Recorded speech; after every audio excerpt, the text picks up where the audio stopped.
Donc la présente séance du conseil municipal et je vais demander à Sébastien de bien vouloir procéder à l'appel. Philippe Parzi. Présent.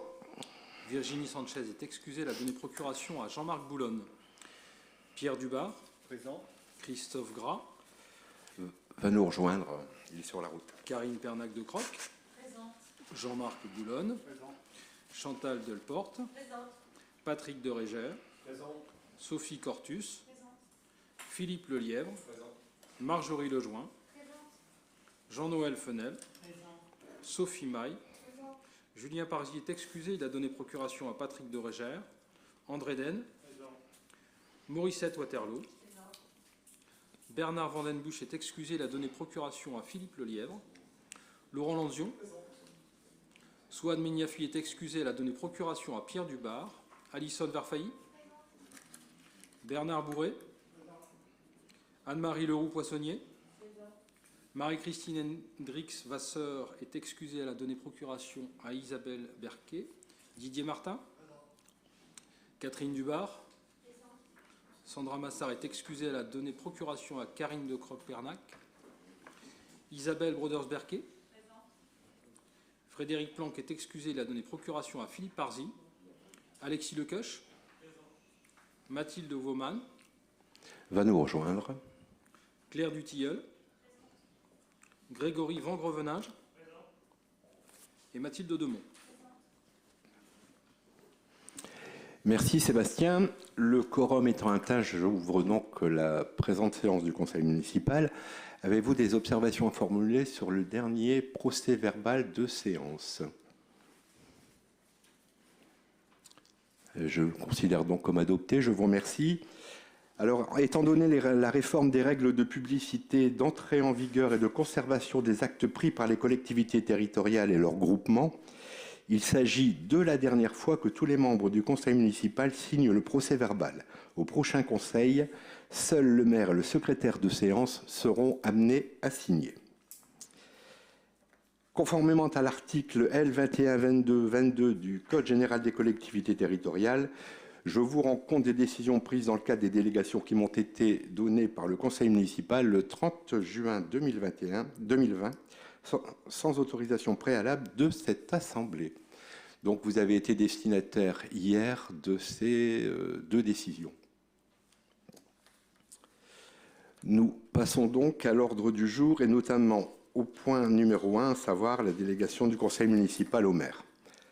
Alors, je vous propose donc de mettre à jour et de compléter la délibération relative à celle que vous m'aviez accordée, notamment en ce qui concerne le point numéro 16, donc de la compléter dans le sens suivant, où vous allez, si vous en êtes d'accord, m'autoriser, sans qu'il soit nécessaire de réunir le conseil municipal, d'ester en justice. Alors voilà pourquoi nous sommes régulièrement en relation avec notre service juridique, avec les avocats de la mairie. Vous savez qu'on a actuellement deux affaires qui sont en cours, deux affaires qui sont en cours avec la justice, tout simplement. Et donc notre avocat nous a demandé de compléter le pouvoir que vous aviez souhaité m'accorder en m'autorisant à ester en justice. Quelles sont les personnes qui sont favorables? À moins que vous ayez des questions, peut-être. Oui, c'est juste par rapport aux affaires qui sont en cours. On peut en savoir la teneur ou bien... Oui, alors, deux affaires, une ancienne, une qui est plus récente. La première qui est assez ancienne, qui concerne un problème que nous avons actuellement avec le tabac, le Rénitas à Carnin. En fait, l'affaire qui concerne le Rénitas, c'est qu'il s'était opposé à ce que le PMU d'Annelin puisse vendre le tabac au centre pénitentiaire. Donc aujourd'hui, on est en jugement avec eux, voilà, tout simplement. Parce que d'un point de vue, si vous voulez, réglementaire, normalement, c'est le tabac qui se trouve le plus près d'un centre pénitentiaire qui est autorisé à le vendre auprès des détenus. Simplement, à l'époque, il y avait devant la Pommerée un panneau interdisant la circulation. Sauf que la loi dit que c'est en voiture, mais également à pied, qu'on peut se trouver le plus éloigné ou le plus près du centre pénitentiaire. Donc c'est la raison pour laquelle on est en conflit avec lui. Voilà. Et la deuxième concerne une affaire dont je ne peux pas vous dire le nom parce qu'aujourd'hui elle n'est pas traitée, elle n'est pas jugée, qui concerne un de nos agents de la commune. Voilà. Quelles sont les personnes qui sont favorables ? Je vous remercie. Point finance avec une délibération budgétaire modificative. Donc je vous propose de modifier le budget primitif 2022 comme ci-après. Alors, en ce qui concerne la section de fonctionnement, je vous propose d'ajouter au compte électricité 60 612 020 200 000 euros. Au compte 60 613 020 chauffage, 400 000 euros. Au compte 678 020 autres charges indemnité d'éviction, 10 000 euros. Au compte 68 17 020 dotation provision dépréciation de créances, 561 euros. Je vous propose de réduire à la section d'investissement la somme de 665 561 euros, soit des dépenses finales en fonctionnement qui s'élèvent à moins 55 000, qui sont équilibrées par moins 55 000 de recettes, avec une dotation nationale de péréquation qui est en baisse de 190 000 euros et un versement de la caisse d'allocation familiale qui est en hausse de 135 000 euros par rapport aux prévisions. Pour la section d'investissement, pour les dépenses, je vous propose d'ajouter sur l'opération 20 31 814 2023 éclairage public la somme de 35 000 euros. Je vous propose pour l'opération 21 28 821 2022 1 l'opération vidéoprotection de la réduire de 120 000 euros. De même, à l'opération 21 28 213 262 pour les écoles, je vous propose de la réduire de 83 061 euros. De même, pour l'opération 21 88 020 223 équipements, je vous propose une réduction des crédits de 115 000 euros, soit une réduction des dépenses de 283 061 euros. En recettes d'investissement, on trouve donc les 665 561 euros en moins, des cessions de terrain pour 277 500 euros en plus, des subventions pour 65 000, subventions et fonds de concours pour 65 000 euros en plus, et une taxe d'aménagement, enfin des taxes d'aménagement pour 40 000 euros en plus. La section d'investissement, et notamment cette décision budgétaire modificative, est donc équilibrée en section de fonctionnement à moins 55 000 et en section d'investissement à moins 283 061 euros. Est-ce que vous avez des questions à poser ? Oui. Oui, monsieur Van Grenage. Un petit éclaircissement, pardon. Oui. Notamment par rapport au point qu'on verra plus tard, qui est sur le point sécurité, où dans l'adhésion à la centrale d'achat du syndicat mixte film numérique 5962, on a un projet de vidéosurveillance. Et donc du coup, là, je ne comprenais pas pourquoi est-ce qu'on avait un décaissement, entre guillemets, de 120 000 euros sur l'investissement. Tout simplement, on le reporte d'une année, monsieur. On est au mois de novembre, l'opération n'est pas lancée. Bon, vous connaissez les difficultés qu'on a pour le surcoût énergétique. Il faut donc équilibrer le budget, d'où réduire les opérations qui n'ont pas encore démarré à ce jour. Donc on adhère toujours à cette centrale d'achat de la métropole, mais l'opération sera reportée au budget primitif 2023. De toute façon, aujourd'hui, nous adhérons comme les 5 communes du CIVU, parce qu'il me semble que Don n'a pas souhaité y adhérer. Hein. Et le marché, de toute façon, il est prévu qu'il ne soit lancé que l'an prochain. L'étude au niveau du CIVU, du syndicat de la gendarmerie, qui gère aujourd'hui pour les 5 communes, notamment pour les implantations, n'a pas finalisé son étude de toute façon. Merci. Je vous en prie. D'autres questions ? Pardon. Oui, pardon. C'est par rapport... comme là, on est dans les dépenses au niveau du chauffage et tout ça. Oui. Déjà, je vous remercie des réponses que vous m'avez apportées. par rapport à mes questions du fait de la commission. On a vu un post passer sur la page Facebook de la ville Oui. par rapport à un problème de chauffage au niveau du prestataire Engie. Et donc c'était il y a à peu près 5 jours, je crois, ce Ouais. post. C'était pour savoir un petit peu où ça en était, si c'était réglé, quel était un peu l'objet du problème peut-être. Et puis Alors, où nous en sommes pour régler le problème. Ouais. L'objet du problème, c'était... je vais passer la parole à Jean-Marc, qui techniquement c'est peut-être un peu plus que moi, mais je sais que c'était un aérotherme qui était défectueux. Alors, ça a été commandé immédiatement. Est-ce qu'aujourd'hui c'est réglé? Jean-Marc, à moins que tu saches répondre. Alors, je vais vous passer la parole à Jean-Marc. Oui, on a eu un problème de rallumage du chauffage de la salle Jesse Owens. Et donc, oui, le problème a été donc passé au prestataire qui va réparer au plus vite. Voilà. Alors je crois que sur les salles, il n'y a eu que ce problème-là. Je pense que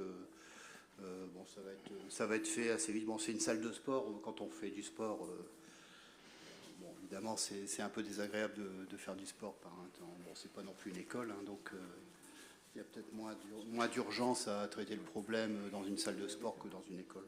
Donc, mais ça va être fait très rapidement. On a des nouvelles Oui, on a une certitude. C'est pour ça que je pensais que tu avais le jour précis. Je sais que les aérothermes seront installés. Le remplacement des aérothermes sera effectué cette semaine. Je n'ai pas le jour précis, mais cette semaine, c'est sûr, ce sera réglé. J'avais pas l'info. Mais d'après ce que j'ai lu, il n'y avait pas qu'un problème au niveau des salles de sport, même si c'est quand même important, les salles de sport. C'est aussi au niveau des écoles. Il y avait aussi quelques problèmes, non? Il y avait eu plusieurs classes. Alors, il y a eu quelques anomalies au niveau de la remise en route. Mais je dirais que, vous savez, c'est à peu près chaque année la même chose et ce n'est pas lié aux prestataires, puisque les prestataires qui se sont succédés sont différents en fonction du marché et de la remise des offres lorsqu'on est en une procédure. Vous savez, lorsqu'on remet des... Enfin, en tout cas, c'est ce qu'ils nous ont expliqué, les uns comme les autres, lorsqu'ils remettent des grosses chaudières en route, il y a, pendant une journée ou bien deux, un besoin de rééquilibrer la chaufferie sur l'ensemble des bâtiments. Et plus je dirais, plus il y a de classes, plus c'est compliqué à remettre en route sans qu'il y ait d'anomalies. Donc, moi, ce que j'ai comme information aujourd'hui, c'est que les températures sont convenables. Certes, au moment de la réouverture du chauffage, vous avez raison, il y a eu une journée ou deux où il y a eu des soucis, des classes qui étaient surchauffées, certaines qui étaient insuffisamment chauffées.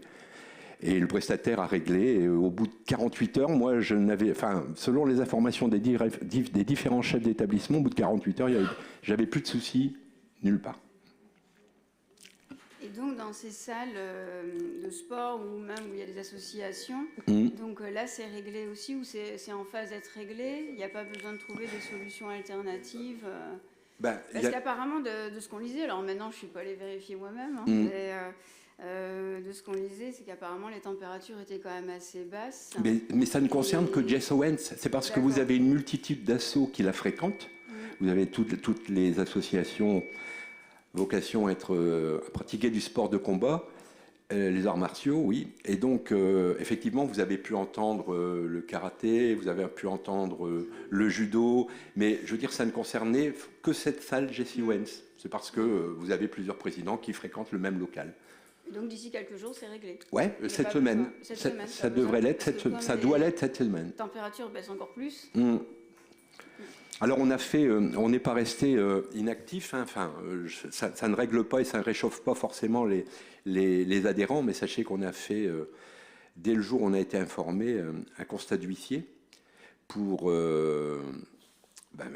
comme son nom l'indique, pour constater que les températures contractuelles n'étaient pas respectées. Et donc, on a reçu le prestataire pour lui dire qu'on solliciterait des indemnités de compensation. Voilà, je vous en prie. D'autres questions? Quelles sont les personnes qui sont favorables? Je vous remercie. Alors, admission en non-valeur, point numéro 2. Monsieur le comptable du Trésor public d'Armentières informe qu'il n'a pas pu recouvrer les sommes suivantes et demande en conséquence l'admission en non-valeur. Il s'agit de créances qui concernent des décisions d'effacement de dette suite à un surendettement pour une somme totale de 230,38 € et de créances pour un montant de 37,84 € qui concernent cantines et des garderies. Quelles sont les personnes qui sont favorables? Je vous remercie. Autorisation de dépenses avant le vote du budget, c'est une proposition de délibération que je vous fais chaque année, que je vous présente chaque année à pareille époque et qui nous permet d'engager un certain nombre de programmes d'investissement avant le vote du budget, ce qui nous permet généralement de gagner un trimestre et d'engager un certain nombre de travaux ou d'acquisitions. Alors, je vous propose donc pour l'opération 2021-88 espace public d'ouvrir des crédits à hauteur de 20 000 €. Pour l'opération 223-21-88 achat d'équipement d'ouvrir l'opération à hauteur de 100 000 €. Pour l'opération 277-21-318 travaux de bâtiments 100 000 €. L'opération 921-28 espace naturel 25 000 €. L'opération 2023-21-28 éclairage public 20 000 €. Et enfin l'opération 262-21-312 école 20 000 €. Si vous en êtes d'accord pour cette ouverture de crédit, bien entendu, ces crédits feront l'objet d'une reprise au budget primitif 2023. Oui, monsieur Van Grevenage. Juste une petite question concernant les travaux bâtiments. Ouais. Sont quel type de travaux qui sont prévus? Alors, à cette période, quand on ouvre des crédits, les affectations ne sont pas prévues, que ce soit pour les bâtiments, d'ailleurs, quel que soit le chapitre qui est ouvert. Ce sont des dépenses qui seront vues ensemble à l'occasion du débat d'orientation budgétaire. Les crédits sont ouverts. À l'occasion du débat d'orientation budgétaire, on lancera un certain nombre de projets d'acquisition et de travaux de bâtiments. Et ce n'est qu'à cette période, en fonction du choix que l'Assemblée aura effectué, que les travaux pourront être lancés et qui nous permettront de gagner 1 mois et demi sur le vote du budget, parce que vous savez qu'entre le débat d'orientation budgétaire et le vote du budget, s'écoule généralement un délai d'1 mois et demi, 2 mois. Ok, merci.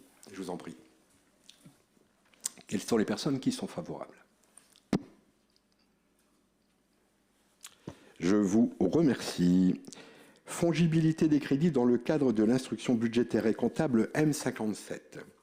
Vous savez que dès l'année prochaine, nous utiliserons la M57 comme plan comptable pour établir le budget de notre commune.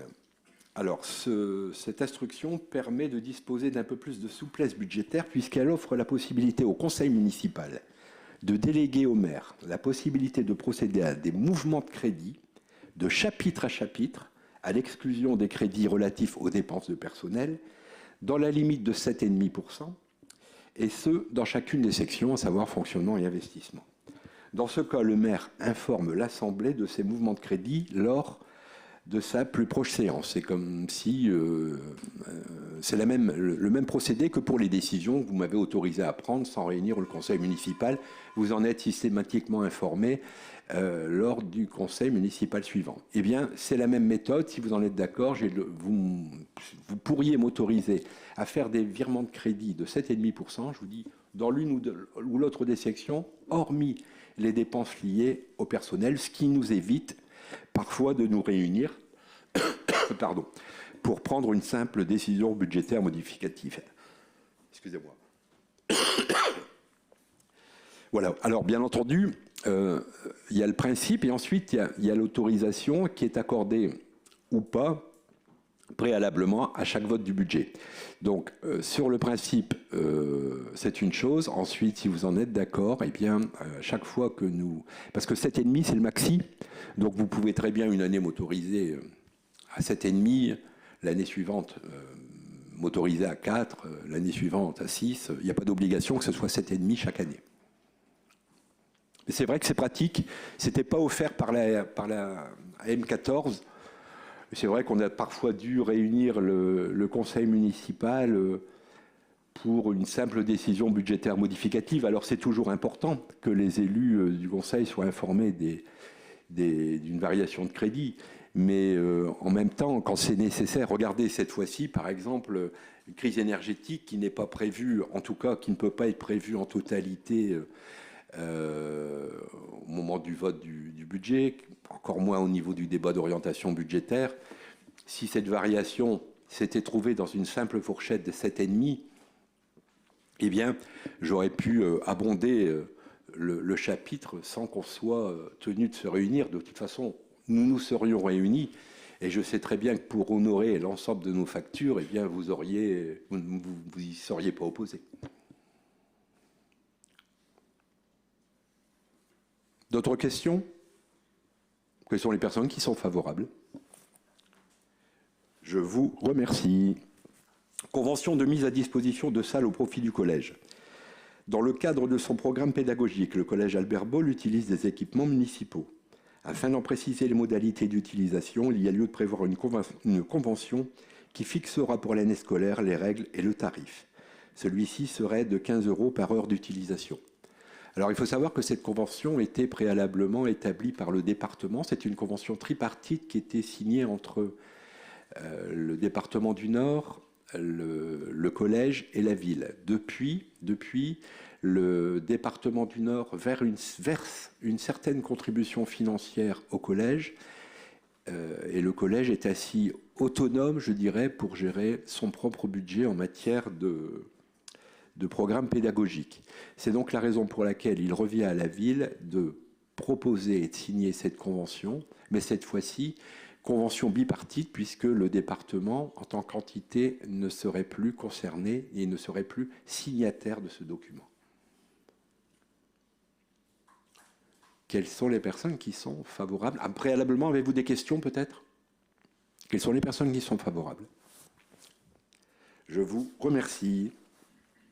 Tarif de location des salles municipales. Je vous propose d'octroyer à l'ensemble des associations annulinoises la possibilité de bénéficier de 2 salles par an, dont une gratuite. Pour la location de la seconde salle, il sera demandé de contribuer à hauteur de 50% du prix de location des salles, hors assemblée générale, réunion dans les petites salles et marché de Noël dans les locaux scolaires. Par conséquent, je vous propose de créer en complément les tarifs suivants. Pour les associations d'Annelin, forfait comprenant 2 jours de location au week-end, salle avec cuisine, bar et vaisselle, supplément pour nettoyage non effectué, 228 € ou 112 € avec le supplément pour nettoyage non effectué. Pour la salle des fêtes, notamment la grande salle, forfait comprenant 2 jours de location au week-end, salle avec cuisine, bar et lave-vaisselle, 457,50 €, supplément pour nettoyage, 197 €. Salle des fêtes premier étage, forfait comprenant 2 jours de location au week-end, la salle seule, 196,50 €, le supplément pour nettoyage non effectué, 112 €. Pardon. Est-ce que vous avez des questions à poser? Quelles sont les personnes qui sont favorables? Je vous remercie. Création de postes pour accroissement temporaire d'activité. Je vous propose de créer 2 emplois non permanents pour faire face à un besoin lié à un accroissement temporaire d'activité dans le cadre d'adjoints techniques relevant de la catégorie C, à temps complet ou non complet, selon le besoin du service. Ces emplois non permanents seront occupés par des agents contractuels recrutés par voie de contrat à durée déterminée de 12 mois maxi, pendant une même période de 18 mois, à compter du 1er janvier prochain. La rémunération des agents sera calculée par référence au premier échelon du grade de recrutement. Les crédits correspondants sont inscrits au budget de la commune. Alors ce sont des emplois qui sont destinés aux services techniques en général, notamment pour l'entretien des locaux.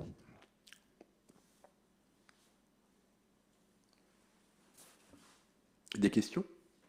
Quelles sont les personnes qui sont favorables? Je vous remercie. Mise à jour du tableau des effectifs. Compte tenu de l'évolution des besoins des services, je vous propose de modifier le tableau des emplois comme suit. Création des postes suivants pour le bon fonctionnement des services, entretien des salles et des écoles et petite enfance. Alors 2 adjoints techniques à temps non complet à raison de 28 heures au 1er janvier 2023, qui concernent l'entretien des salles et des écoles, pour remplacer une demande de mutation qui a été acceptée et un départ à la retraite. Et ensuite, un adjoint administratif à temps complet au 16 janvier 2023, qui est la prévision d'un futur départ à la retraite. Et enfin, de supprimer des postes pour donner suite à l'avis favorable du comité technique lors de sa dernière séance, à savoir un rédacteur principal de seconde classe à temps complet, à supprimer, un adjoint administratif à temps complet, à supprimer, 2 agents de maîtrise à temps complet, un éducateur de jeunes enfants à temps complet, un adjoint d'animation principale de deuxième classe à temps complet et un adjoint d'animation principale de seconde classe à temps non complet à raison de 28 heures. Alors, on l'a déjà fait à plusieurs reprises, hein, ces suppressions de postes sont essentiellement liées à la réussite par nos agents, soit de concours, soit d'examen pro, soit ont-ils bénéficié d'une promotion interne liée à leur ancienneté et aux conditions qu'ils réunissaient pour pouvoir en bénéficier. Est-ce que vous avez des questions? Quelles sont les personnes qui sont favorables? Je vous remercie. Recensement de la population 2023, recrutement et rémunération des agents recenseurs et des coordonnateurs communaux.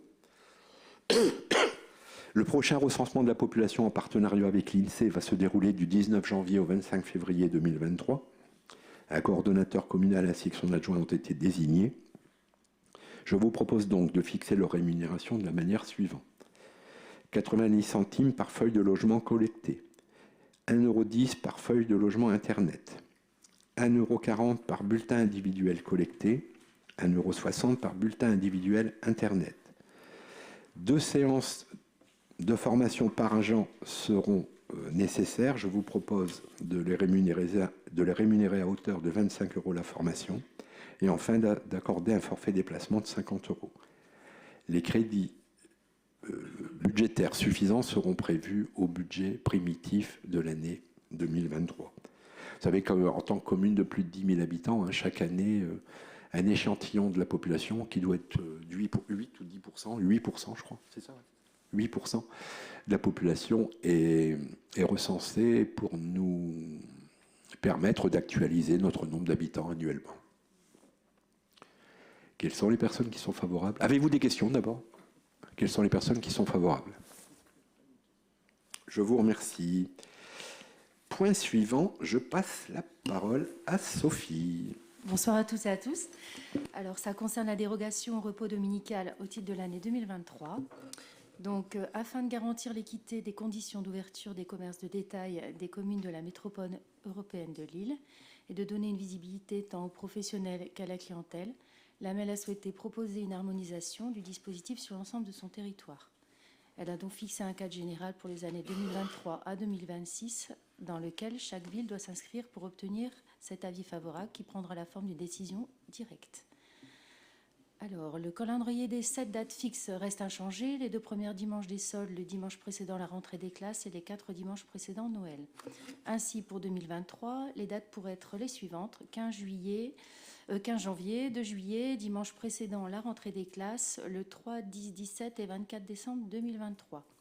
Vu les demandes formulées par courrier par Lidl en date du 17 août 2022 et par Carrefour Market en date du 12 novembre 2022 pour l'année 2023, après consultation des organisations syndicales et professionnelles, la ville d'Annelin propose un calendrier de une date de dérogation au repos dominical en ajoutant le 31 décembre aux 7 dates harmonisées sur le territoire de la MEL.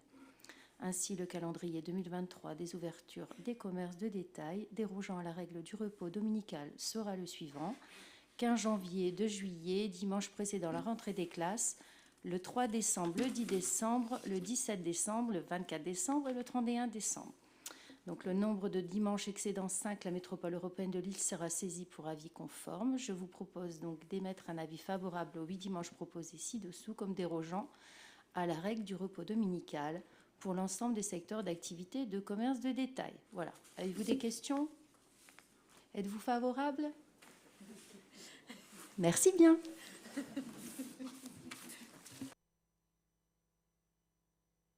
Jean-Marc pour le chapitre sécurité. Convention d'adhésion à la centrale d'achat de la fibre numérique 5962. Et bonsoir à toutes et à tous. Donc la commune d'Annelin porte un projet de vidéoprotection Dans ce cadre, un lien avec le CIVU de gendarmerie, des démarches de consultation ont été entreprises en vue de mettre en œuvre les marchés publics nécessaires et les mieux adaptés à ces besoins. De son côté, le syndicat mixte Nord-Pas-de-Calais numérique, donc la fibre numérique 5962, développe une offre de services à destination des collectivités du Nord et du Pas-de-Calais, ainsi que de leurs établissements publics, dans le cadre de ses compétences en matière de numérique. Ces services privilégient le recours au réseau public de fibre optique que le syndicat mixte a déployé et que les EPCI ont contribué à financer, car il permet le développement d'infrastructures de qualité, sécurisées et pérennes. Pour ce faire, le syndicat mixte s'est constitué en centrale d'achat en janvier 2022, qui pourra intervenir en tant que grossiste ou intermédiaire et qui prévoit d'offrir des services, prestations et fournitures dans les domaines suivants. Donc, services numériques essentiels pour les collectivités, il s'agit du pack Mairie Connecté, et en prestations de vidéoprotection et en services de télécommunication et communication électronique. L'adhésion à la centrale d'achat permettra de bénéficier de ces services, prestations et fournitures sans avoir à lancer de consultation en profitant des marchés qu'elle aura passés. Donc je vous propose d'émettre un avis favorable à l'adhésion de la commune à la centrale d'achat du syndicat mixte Nord-Pas-de-Calais numérique et d'autoriser Monsieur le maire à signer tout document afférent à cette adhésion et notamment la convention d'adhésion annexée à la présente délibération. Y a-t-il des questions ? Donc êtes-vous favorable à cette convention d'adhésion ? Merci. Merci Jean-Marc. Je passe la parole à Philippe. Merci Monsieur le maire. Donc je prends la parole au nom de Virginie Sanchez qui d'habitude présente les délibérations en lien avec le monde éducatif. Alors je lui passe un petit bonjour par l'intermédiaire de la page Facebook. Donc 4 délibérations qui concernent, comme vous le savez, la participation de la commune aux dépenses de fonctionnement des écoles privées dans lesquelles des enfants et des écoliers adelinois ils sont scolarisés. Donc, depuis 2019, une nouvelle loi a été mise en place pour l'école de la confiance qui a porté l'obligation de scolarisation à l'âge de 3 ans. L'impact pour les collectivités, vous le savez, c'est de financer d'une part les élèves en primaire, mais aussi maintenant les élèves des classes de maternelle de 3 ans à 6 ans. Donc, on a 4 délibérations parce qu'on a des élèves qui sont scolarisés sur l'école privée Sainte-Anne d'Annelin, mais aussi un élève de maternelle qui est scolarisé à l'école privée Sainte-Marie de Beaucamp-Ligny. On a aussi des élèves de primaire à l'école Sainte-Anne et des élèves de primaire à l'école Sainte-Marie de Beaucamp-Ligny. Alors bien entendu, cette participation est définie à l'aide d'un décret. Et elle s'élève pour les élèves de maternelle à un montant par élève de 786,10 €. Et pour les élèves de primaire, je vais vous donner exactement le montant, de 525,30 €. Donc je ne sais pas, je fais les 4 délibérations successives. Bah, si les collègues sont favorables, de toute façon les sommes étant les mêmes que pour tous les enfants d'âge primaire et pour tous les enfants de maternelle, je ne pense pas que ce soit la peine de voter 4 fois. Oui.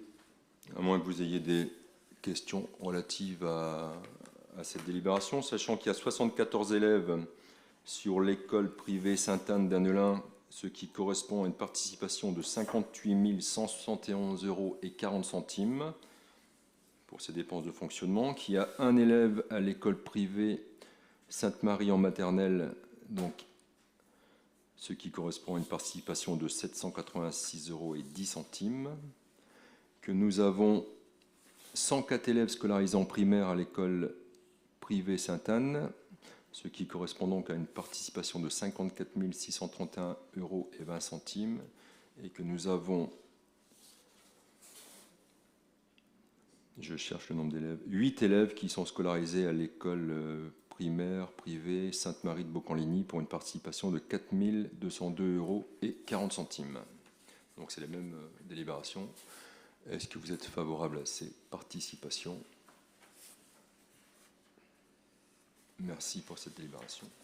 Merci Philippe.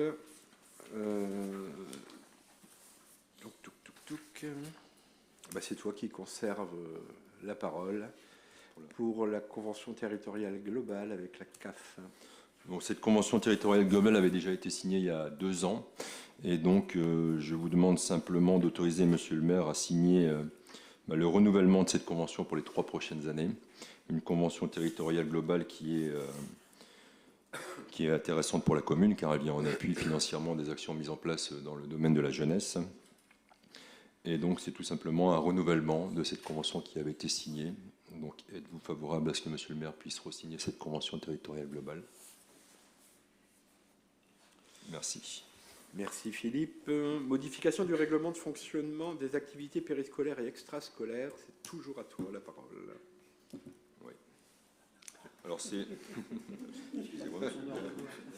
Moi, tout simplement, c'est une délibération intéressante et qui correspond à une demande des familles pour passer le délai de réservation de 8 jours pour la restauration scolaire à 5 jours. Et donc, ça va permettre une plus grande flexibilité pour les familles. Alors, ça a bien entendu été négocié avec le prestataire de service pour que ça puisse se mettre en place dans les délais les plus rapides. Et donc, c'est vraiment un plus pour les familles qui mettent leurs enfants à la restauration scolaire. On passe de 8 jours à 5 jours, on ne peut plus compresser là. 5 jours, c'est vraiment le délai le plus court possible. Alors, êtes-vous favorable à ce passage de 8 jours à 5 jours? Voilà. Merci. Merci Philippe. Karine, pour le domaine culturel. Bonsoir à toutes et à tous. Alors, un festival d'humour va voir le jour sur Annelin en 2023. Il animera la vie culturelle du 31 mars 2023 au 2 avril 2023. Plusieurs spectacles seront proposés pour tout public. Du théâtre classique, un one-man show, un théâtre de la Ligue d'impro, humour musical, caricature et un spectacle clownex pour le jour public. Je vous propose de fixer les tarifs suivants. Pour la pièce de théâtre classique au Joris et Fourberie de la compagnie La Belle Histoire, 5 €. Le spectacle s'est arrivé près de chez nous par la Ligue d'improvisation de Marc-en-Barœul, 5 €. Le one-man show Enfin de Jérémy Crédville, 15 €. Et le spectacle clownesque jeune public, L'extraordinaire voyage vers la Lune par la compagnie Les Fous de la Joie, 3 €. Est-ce que vous avez des questions? Pas de questions? Est-ce que vous êtes favorable? Droit d'entrée au concert de l'ONL. Karine, encore. Toujours au chapitre culturel, la ville participe au dispositif Les Belles Sorties en partenariat avec la métropole européenne de Lille. Par ce dispositif hors les mules, la maire souhaite favoriser l'accès à la culture au plus grand nombre et aller à la rencontre des métropolitains pour leur offrir une programmation artistique de haute qualité. Donc cette année, nous avons le plaisir d'accueillir l'ONL à la salle Léo Lagrange le vendredi 12 mai. Et je vous propose de fixer une participation financière de l'ordre de 5 €. Est-ce que vous avez des questions? Pas de questions? Est-ce que vous êtes favorable? Merci à vous. Merci Karine. Alors Pierre, puis Marjorie ensuite pour l'action sociale. Subvention CCAS, Pierre.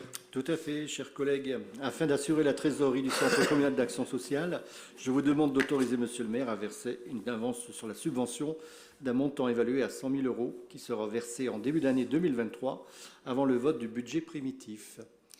Qui est pour? Qui est d'accord? Merci pour eux. Marjo. Bonsoir à tout le monde. Voilà, en fait, c'est une subvention en nature au profit de la GEPA.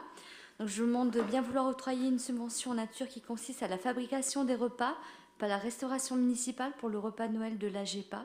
Environ 60 personnes pour un coût d'environ 900 €, en sachant que toutes les années, en dehors de l'année dernière, ce repas a toujours été financé au travers d'une subvention. Monsieur le maire, qui est membre du conseil d'administration, et Monsieur Pierre Dubert, président de la GEPA, ne prennent pas part au vote. Êtes-vous favorable? Merci. Alors, domaine du logement, je passe la parole à Laurent Landion. Merci Philippe. Permis Bonsoir de à tous. louer et de diviser. Oui. Bonsoir à tous. Dans le cadre de son programme local de l'habitat, la métropole européenne de Lille fait de la prévention et de la lutte contre l'habitat indigne une des priorités une de ses priorités d'action. La loi Allure a ouvert la possibilité d'instituer 3 outils qui complètent les dispositifs mis en place par la maire et les communes du territoire pour repérer les situations et prévenir le développement de l'habitat indigne. Ces 3 outils sont l'autorisation préalable de mise en location, APML, la déclaration de mise en location d'AML qui intervient après la signature du bail, l'autorisation préalable aux travaux de division conduisant à la création de plusieurs locaux à usage d'habitation, APD. Par délibération numéro 18C 0291 en date du 15 juin 2018, l'AMEL qui dispose de la compétence a décidé de mettre en place ces outils communément appelés permis de louer et de diviser avec les communes volontaires. La commune d'Annelin souhaite intégrer ce dispositif. Pour ce faire, l'AMEL confie l'exécution d'une partie de ses missions aux communes volontaires à travers une convention de prestation de services détaillant le rôle de l'AMEL, celui des communes, les modalités de mise en œuvre des outils et leur articulation avec les pouvoirs de police du maire. Par conséquent, il vous est proposé, dans un premier point, d'inscrire la commune dans le dispositif d'autorisation préalable de mise en location, APML, et d'autorisation des divisions, APD, mise en œuvre par la métropole européenne de Lille. Deuxième point, la mise en œuvre à Annelin de l'autorisation préalable de mise en location concernant les immeubles construits avant 1974 et l'autorisation préalable de division dans le périmètre figurant sur le plan ci annexé.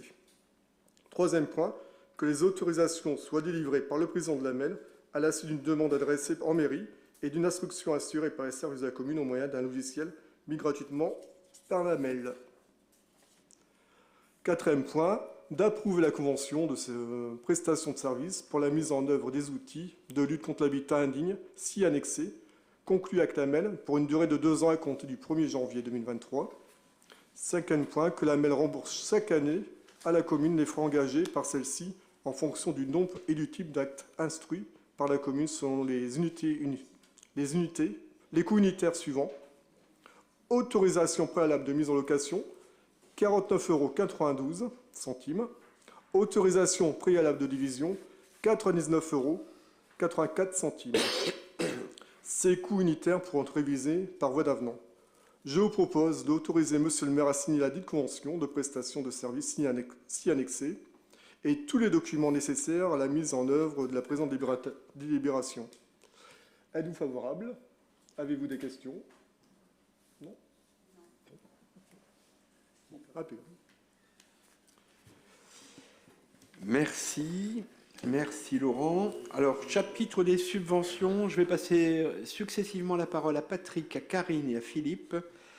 Et on va commencer par Patrick avec une subvention exceptionnelle au profit de l'association Les Vieux Volants d'Annelin, à laquelle ne pourra participer notre collègue Bernard. Vas-y Patrick. Alors, s'il n'est pas trop tard et si ça n'a pas encore été fait, bonsoir à toutes et à tous. Donc, l'association des Vieux Volants a organisé sa 3e édition du salon Vintage Auto Gala qui a eu lieu le 10 et 11 septembre dernier, enfin au mois de septembre. Compte tenu des frais générés par cette exposition, l'association sollicite une aide financière de la part de la municipalité. Après avis de la commission, je vous propose d'allouer une subvention exceptionnelle d'un montant de 1 000 € au profit de l'association Les Vieux Volants d'Annelin. Monsieur Bernard Bourret, conseiller municipal ici présent, qui est aussi le président de l'association, ne participe pas donc à ce vote. Êtes-vous favorable? Je vous remercie. Merci Patrick. Karine? Oui, l'Harmonie syndicale ouvrière souhaite renouveler ses pupitres, donc elle a sollicité une subvention exceptionnelle afin de financer ou participer à l'achat des nouveaux pupitres. Après avis de la commission, je vous propose d'allouer une subvention exceptionnelle d'un montant de 400 € au profit de l'association Harmonie syndicale et ouvrière. Est-ce qu'il y a des questions? Êtes-vous favorable? Je vous remercie. Philippe, pour les subventions annuelles au groupe scolaire Chopin-Carpentier, l'école Arthur Rimbaud et l'appel école Sainte-Anne. Donc voilà, monsieur le maire, c'est des subventions qui ont déjà été discutées en commission affaires scolaires, jeunesse et petite enfance. Et donc 2 relatives à des coopératives, celle de l'école Chopin-Carpentier pour un montant de 2 000 €, celle pour l'école Arthur Rimbaud d'un montant de 2 400 € et la subvention à l'association des parents d'élèves de l'école Sainte-Anne d'un montant de 1 700 €. Êtes-vous favorable à ces subventions? Merci. Merci Philippe. Christophe, pour le chapitre urbanisme et notamment la vente de terrain.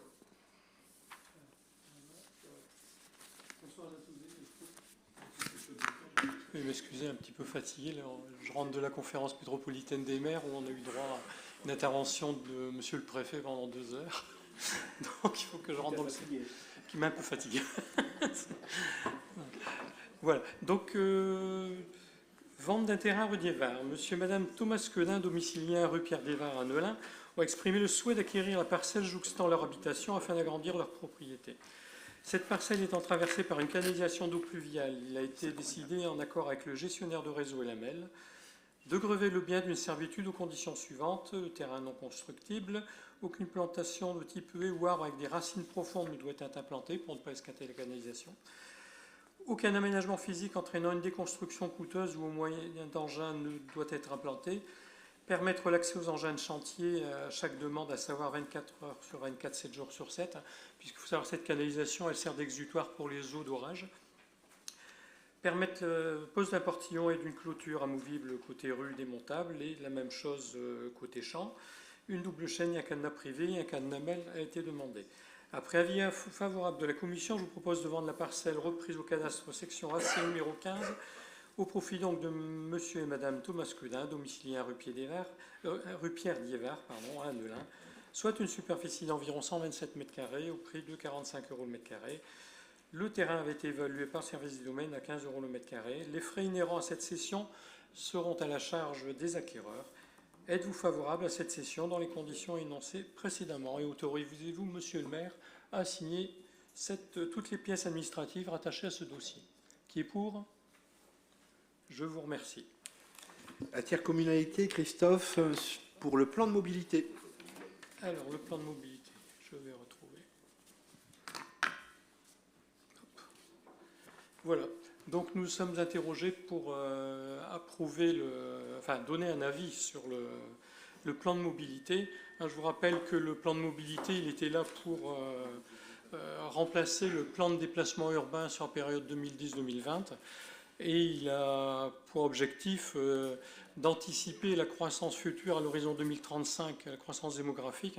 On attend une augmentation de la population de 115 000 habitants environ, 80 000 emplois, ce qui va générer un surplus de déplacements d'environ 4 à 600 000 déplacements jour supplémentaires. Donc il était nécessaire de prendre des mesures et puis d'envisager un plan qui soit ambitieux pour répondre à ces objectifs, tout en ayant comme ce plan d'action, il doit viser à moderniser et optimiser. Pardon ? Tu as parlé de 4 à 500 000 déplacements plus par jour. Par jour. Par jour. Ah, c'est par jour. 400 000 par jour. Attendez, hop, que je ne dise pas de... Non.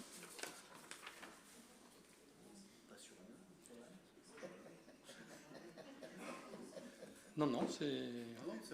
Non, c'est pas bon. Non. Excuse-moi. Voilà. Donc, oui, donc là, je reviens, excusez-moi. Je reprends le fil de mon... Je suis encore un peu à la mêle, là. Excusez-moi.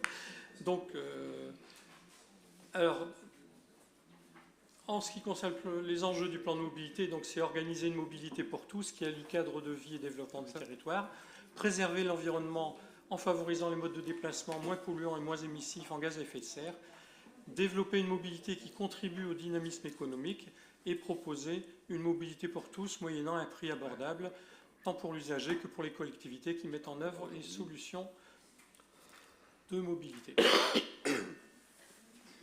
Donc ce plan d'action, il était décliné en 3 axes, c'est-à-dire moderniser et optimiser l'existant, améliorer et développer l'offre de services, encourager et favoriser les changements de comportement de mobilité. Et il est décliné en 4 chapitres. Changer les comportements de mobilité pour agir dès à présent en faveur de l'environnement, vers un système de transport collectif encore plus performant et capacitaire, la rue pour tous, support de tous les usages de mobilité, de toutes les fonctions de déplacement, et enfin agir en faveur du transport de marchandises et de la logistique urbaine. Vous avez été destinataire des documents, donc il y avait une synthèse, mais il y avait un document beaucoup plus intéressant qu'on a eu l'avantage d'étudier en commission urbanisme, un document qui ne fait que 384 pages. Donc je vais vous proposer de sauter directement à l'avis que je vais vous proposer de donner. Hein, pardon ? Je peux vous le faire. Hein. Voilà. Donc Alors j'ai fait une petite présentation pour l'avis.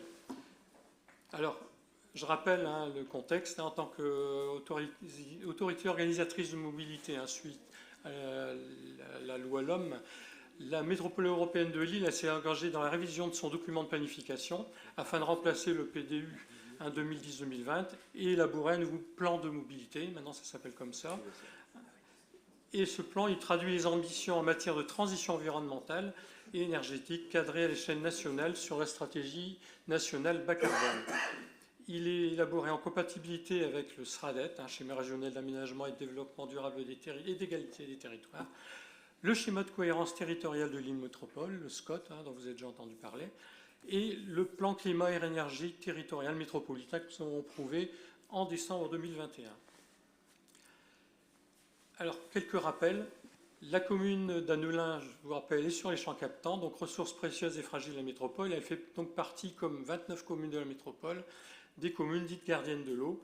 Et donc, à ce titre, elle est soumise à de nombreuses contraintes, tout particulièrement dans son aménagement futur, désormais sans possibilité d'extension. C'est ce que je vous avais expliqué lors de l'approbation du PLH et que je vous réexpliquerai en détail quand nous aurons à nous prononcer sur l'avis, le projet de PLU. Donc cette commune d'Annelin doit essayer de vivre et assurer un minimum de développement sur son enveloppe urbaine actuelle. Cela posera des problèmes dans la production de logements ainsi que dans son développement économique. Afin d'assurer sa pérennité, il sera difficile désormais d'assurer son rôle de pôle d'appui métropolitain tel que le SCOT le prévoyait.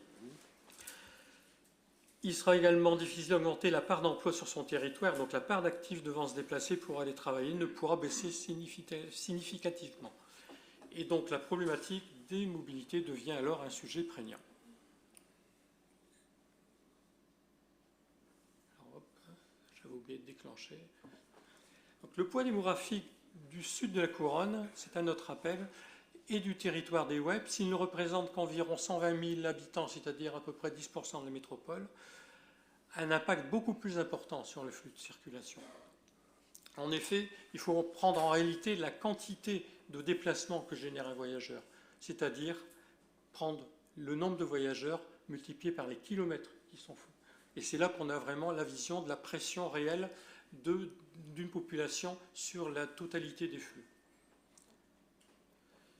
Donc il est donc nécessaire de ne pas sous-estimer son poids, qui représente alors plus du quart de cette pression en termes de flux, et c'est donc vers les populations de ce territoire, donc je rappelle sud de la couronne sud et les WEP, que doivent s'articuler de véritables propositions alternatives à l'usage de la voiture. La délibération... La délibération du Conseil métropolitain du 24 juin 2022 a rappelé que l'évaluation du PDU 2010-2020 avait pointé une décorrélation importante entre les ambitions initiales et les réalisations effectives.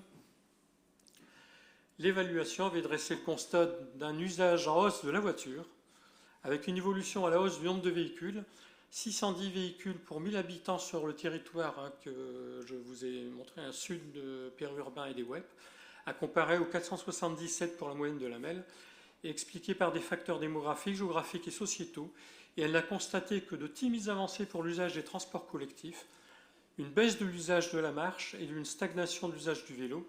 Il est donc impératif de faire correspondre les choix d'aménagement et les investissements aux objectifs ambitieux affichés si l'on veut réussir ce PDM 2035. À l'analyse, en ce qui concerne nos territoires, le PDM affiche son orientation numéro 2 pour les territoires périurbains et ruraux, 3 enjeux. Atténuer l'usage de la voiture individuelle qui restera cependant structurant compte tenu de la structure spatiale très multipolaire et de l'interdépendance avec d'autres territoires à distance. Encourager et faciliter l'usage des transports collectifs urbains et ferroviaires. Augmenter la part de déplacements effectués à pied et à vélo, notamment dans la proximité du domicile. Le PDM s'appuie donc pour ces territoires sur la promotion du covoiturage essentiellement, le rabattement en voiture sur les axes de transport majeurs qui doivent être confortés, ainsi que sur l'usage de la marche et du vélo dans la proximité de domicile. Merci. Ça commence à revenir.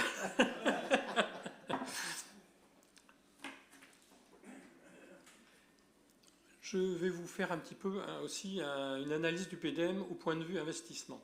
Si on fait l'analyse des investissements prévus sur le territoire sud de la couronne sud plus web, repris dans le document au chapitre des programmations financières, qui était dans l'annexe au bout du document de 384 pages, entre une partie des 150 000 € qui sont prévus pour la promotion et le marquage du covoiturage, des 11 millions d'euros pour l'éco-bonus mobilité, c'est une entre guillemets récompense pour les gens qui se lanceraient dans le covoiturage à hauteur de 3 € par trajet. Et à condition que sa pertinence en était bien reconnue, mais apparemment, c'est sur le prochain conseil métropolitain, on va l'avaliser. Si on compte les 3 millions d'euros pour la mise en œuvre de pôles d'échange, notamment celui de Beauvais-Provins, une partie des 300 millions pour la mise en œuvre du réseau cyclable de la métropole qu'on a déjà présenté. Il faut mettre en face, entre les nouvelles infrastructures prévues au SDIT, schéma directeur des infrastructures de transport, le doublement du métro sur la ligne 1, la modernisation de la ligne 2, la modernisation du tramway, la rénovation des bus, soit plus de 2,5 milliards d'euros. Si on ne prend que la fourchette basse, qui seront injectés pour la zone centrale et la façade nord de la métropole. Et bien, si on fait le comparatif, on se rend compte que l'investissement pour le territoire sud et les WEP représente à peine 5% de ce qui sera investi au titre du PDM, alors qu'on représente, je vous l'ai dit, 10% de la population et à peu près le quart de la pression de transport. Donc vous voyez qu'il y a une certaine inégalité de traitement de territoire. Dans le PDM, toutes les infrastructures de réseau de transport en commun majeurs de la métropole actuelle ou à venir ne seront accessibles à toujours ce territoire que je vous décris en rabattement que principalement au moyen de la voiture. Pour rappel aussi, on a, de façon récurrente, je le rappelle, près de la moitié des usagers du TER en gare de Don vient des communes de l'ex-CCHD. Pour notre commune, avec le réseau actuel de transport en commun, nous disposons de deux lignes. La ligne 858 Willy-Berclos, porte de Douai, avec une cadence de 20 allers-retours journaliers, mais qui sont remplis en heures de pointe, essentiellement de scolaires à destination des différents collèges et lycées situés sur le trajet, ce qui laisse peu de place pour les actifs se rendant sur leur lieu de travail. Et en plus, en prime, on a droit à une vitesse commerciale de 14,2 km/h en heure de pointe. Ce mode de transport est particulièrement peu attractif puisque déjà l'AMEL estime qu'en dessous de 25 km à l'heure, il faut absolument revoir la vitesse. Donc vous voyez, on est même à peine à la moitié de cette vitesse. Donc vous voyez l'intérêt d'aller à Lille en bus, il faut vraiment le vouloir. En ce qui concerne la ligne 880 qui va de Falampin à Saint-Gand-Ouest, c'est-à-dire jusqu'à la gare, avec 8 allers-retours journaliers, mais qui ne permettent pas d'organiser une véritable politique de rendez-vous sur le pôle d'échange multimodal de Don-Saint-Gand, avec un rabattement trop faible pour les deux sens, presque inexistant pour la pause méridienne, et en deuxième partie d'après-midi dans le sens des retours. Les bus étant également en partie occupés par beaucoup de scolaires se rendant dans les différents lycées du secteur. Et en plus, je vous rappelle que la desserte du lycée Beaupré est réduite à sa plus simple expression, un aller-deux-retour. Conforter la trame de bus comme le préconise le PDM ne suffira donc pas, comme c'est annoncé. Et c'est donc un véritable choc de l'offre qu'il faudra mettre en place afin de pouvoir faire baisser significativement, je vais y arriver, excusez-moi, je reprends, significativement la part de la voiture dans les mobilités de demain. Et je vous rappelle qu'actuellement, 68% des déplacements pour les territoires du sud périurbain et ruraux se font en voiture. Le transport à la demande revêtant un intérêt majoritairement sur les territoires ruraux, mais de toute façon restera une action à la marge pour inverser la tendance. La carte de la qualification d'offres en transport public, page 23 du document du pavé, du plan d'action, est un révélateur de la faiblesse des ambitions pour nos territoires. La mise en œuvre de nouveaux pôles d'échange multimodaux et l'accès au réseau de transport en commun structurant du SDIT, ne desservant que le nord de la couronne sud et pas les WEP, doivent s'accompagner d'une politique de rabattement par transport en commun et non pas se limiter à de l'offre de capacité de stationnement comme on a actuellement en gare de Don ou en un parking comme on a à la Bassée, à un parking. Il faut absolument permettre aux gens de... c'est l'objectif, et de pouvoir permettre à des couples qui travaillent souvent à deux, souvent sur des lieux différents, de pouvoir abandonner la deuxième voiture. Et je rappelle que le coût d'une voiture est estimé à peu près à 6 000 € par an. Donc, c'est repris page 57 du pavé. Alors que les actions du projet de PDM pour la zone centrale permettront à de plus en plus d'habitants du centre métropolitain de pouvoir se passer quasiment de leur voiture. Donc, vous voyez, là, c'est pareil. On incite les gens à rester, à faire du covoiturage, à aller vers les axes de transport en voiture, et on les oblige quasiment à garder leurs deux voitures. Alors qu'avec les investissements qui seront faits grâce aux SDIT, on permet aux personnes qui vivent dans le centre de la métropole de pouvoir abandonner carrément la voiture. Donc il faut rééquilibrer tout ça.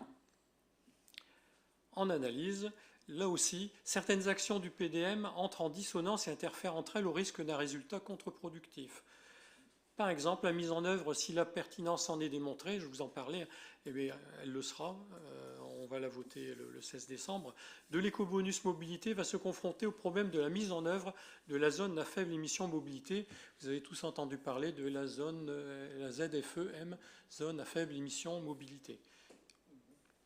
Cette mise en œuvre d'une ZFEM sur l'ensemble du territoire de la métropole pénalisera les habitants du territoire sud et les WEP, puisque le covoiturage restera une option majeure en termes de mobilité sur ce territoire.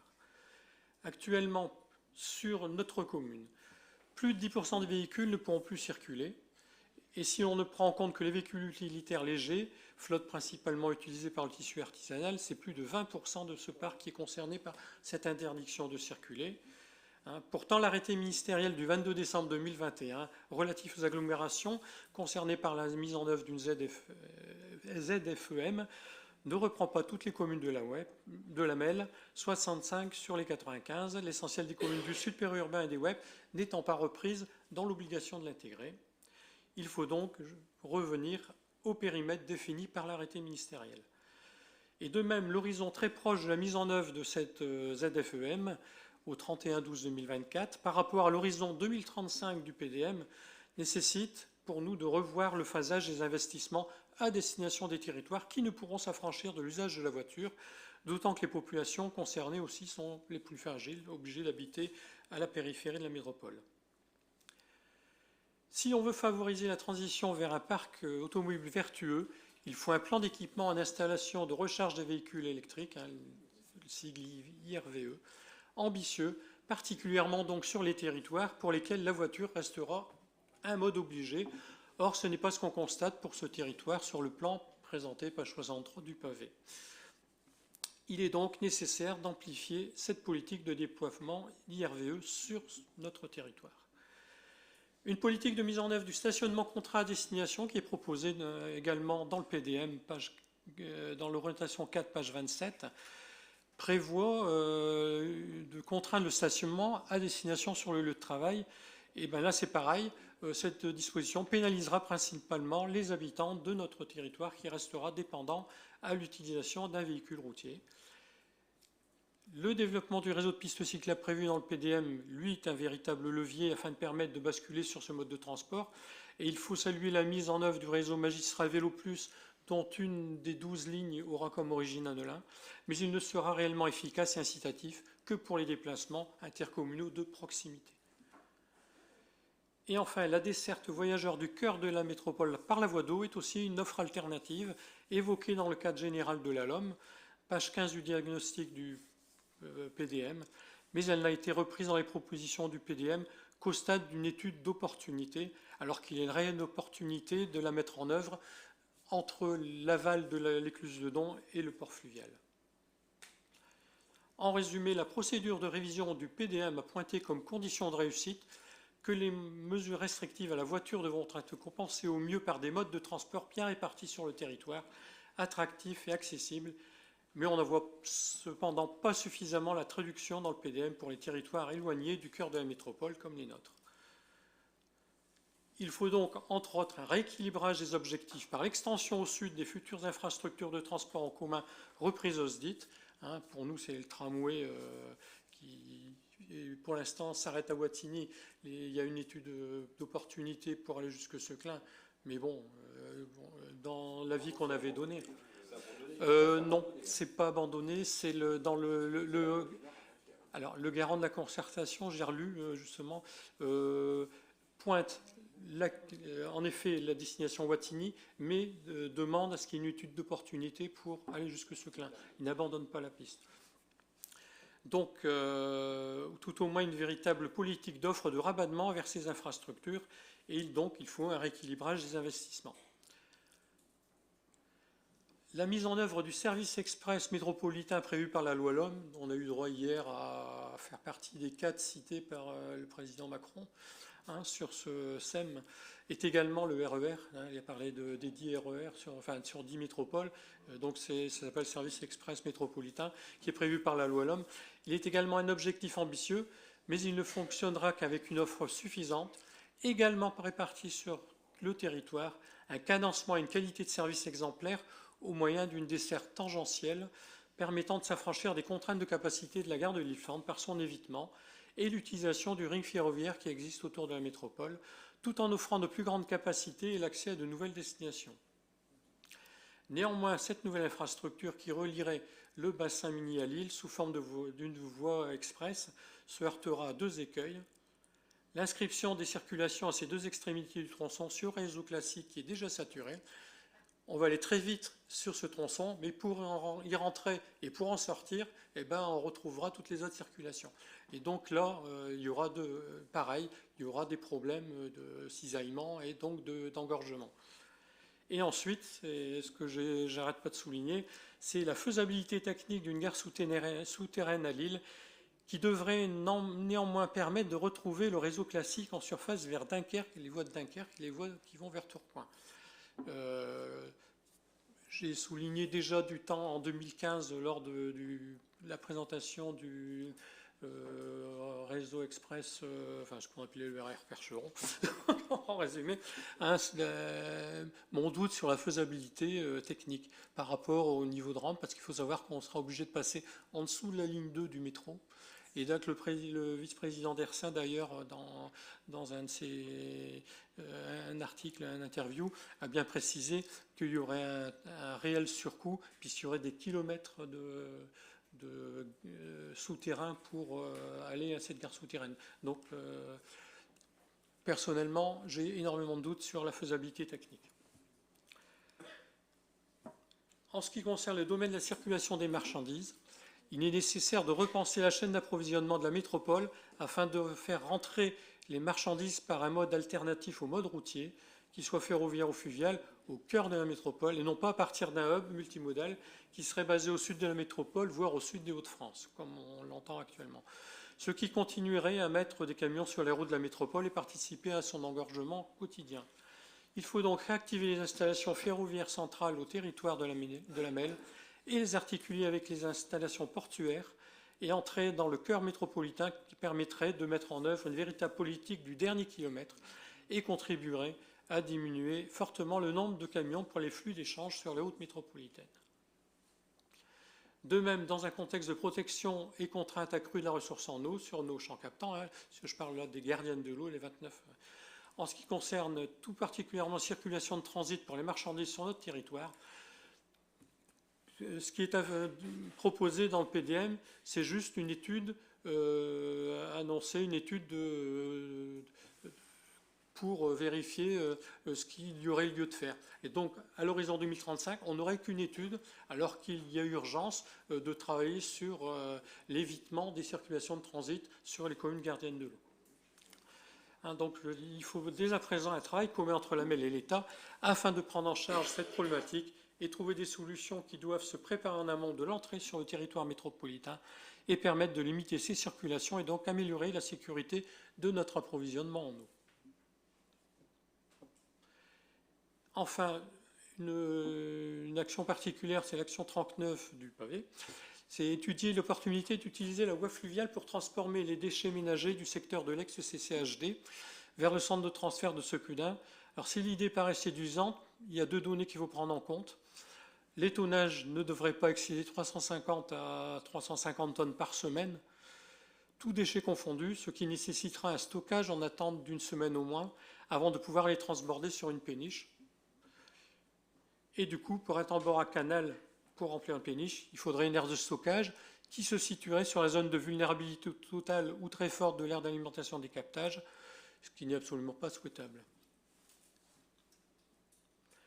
Donc le projet de PDM à l'horizon 2035 propose de s'inscrire dans une dynamique de changement de comportement, d'incitation à de nouvelles habitudes et pratiques, de recherche d'innovation avec de nouvelles formes de déplacement et de vraies alternatives de mobilité.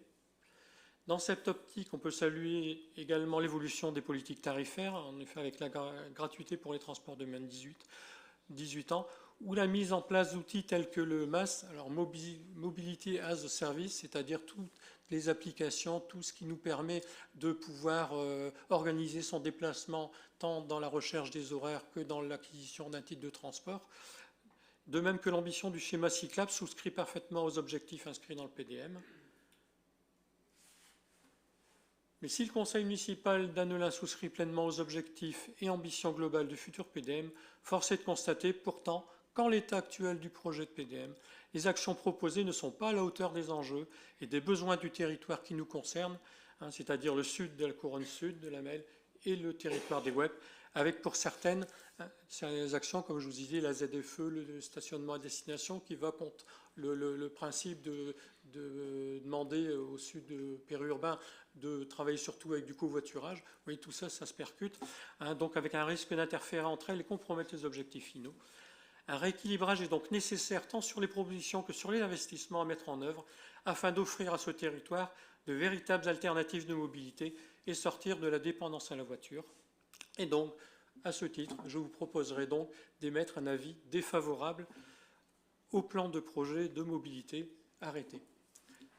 Dernier petit point, je rappelle que nous avons 2 correctifs à demander. Dans la page 63 du plan d'action, sur la carte site de rechargement bas carbone, correction à effectuer, le branchement de l'église Saint-Martin qui est indiqué à titre projet, il est opérationnel depuis plus d'1 an et demi. Et ensuite, page 167 du plan d'action, le schéma cyclable métropolitain. Pour la énième fois, la liaison cyclable pourtant demandée prioritairement vers l'établissement pénitentiaire puis vers Cavin n'a pas été reprise. Et donc pour la unième fois, nous devons rappeler qu'il faut absolument l'inscrire.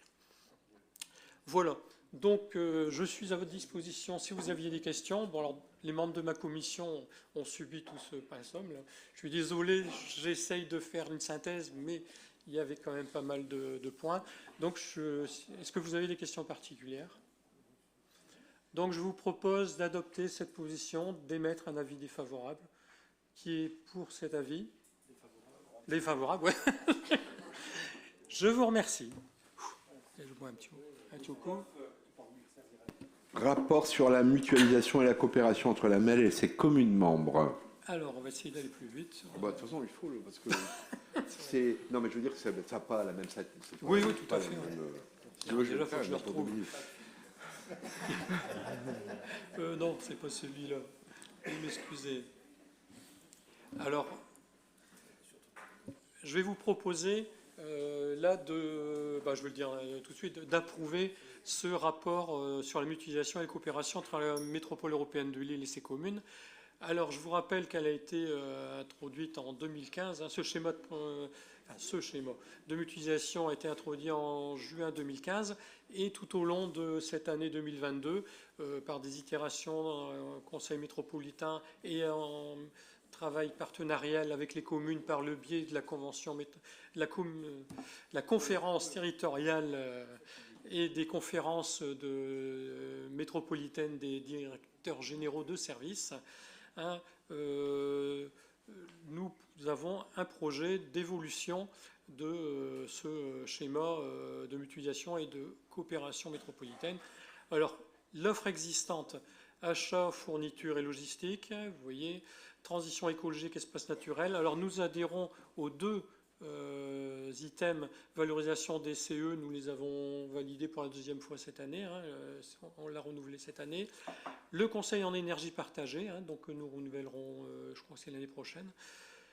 En urbanisme, service instructeur droit des sols, service instructeur affichage extérieur, nous avons adhéré à l'adoption d'un logiciel global Geoxalis qui nous permet de converser avec les services de l'AMEL.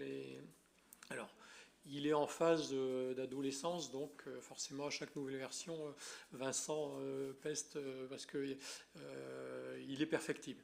Mais l'avantage, c'est qu'il permet à tout le monde de se parler au sein de l'AMEL.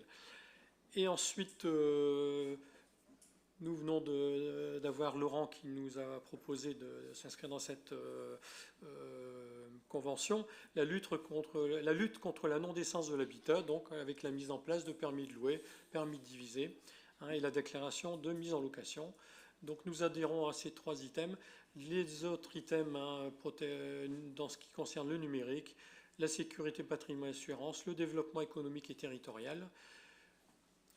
Les perspectives d'évolution que je vais vous proposer ce soir à court terme, c'est d'étoffer la CAM, c'est la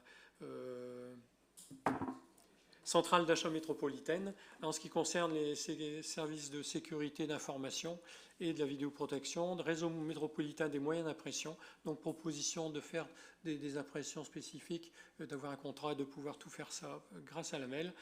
Il y a une évolution du dispositif des conseils en énergie partagée pour aller dans les communes au-delà de 15 000 habitants.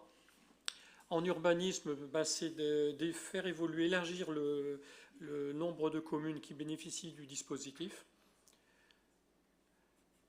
En ce qui concerne le numérique, c'est en ce qui concerne la protection des RGPD, de refondre la convention et les modalités financières, et aussi de proposer le dépôt d'archivage dans le nouveau centre de Ronchin et de faire un archivage électronique. À moyen terme, on va vous proposer d'avoir une réflexion pour l'achat groupé de véhicules automobiles. En ce qui concerne la transition écologique, espace naturel, agriculture, d'envisager des achats groupés de pelés suivant le contexte, aussi l'achat groupé d'énergie à destination des habitants, pour la plupart mis en suspens au regard du contexte énergétique incertain. Et enfin, en urbanisme, dans le cadre de l'Observatoire foncier, de communiquer aux communes les portails ressources pour les accompagner dans l'estimation des biens, puisque de plus en plus nous sommes incités à évaluer nous-mêmes les biens. À moyen terme, dans le numérique, c'est pareil, l'ingénierie territoriale pour la recherche de subventions, parce que ça c'est la chasse aux subventions, et si on peut se faire aider justement pour avoir une automatisation suivant le projet, de savoir à qui on peut s'adresser. En ce qui concerne la sécurité, patrimoine, assurance, vidéoprotection, gestion des risques et résilience, et dans le cadre du développement économique et territorial, au terme de l'expérimentation des managers de centre-ville et de son évaluation, nécessité d'une étude pour l'intégrer dans le schéma de mutualisation. Voilà. Donc, je suis à votre disposition pour des... Vous voyez, je vous propose de prolonger ce schéma de mutualisation, d'y intégrer des actions à court terme et d'accepter les actions à moyen terme et leur étude et leur mise en œuvre. Donc, si vous avez des questions, je suis à votre disposition. Sinon, je le soumets au vote. Qui est favorable à ce schéma de mutualisation? Je vous remercie.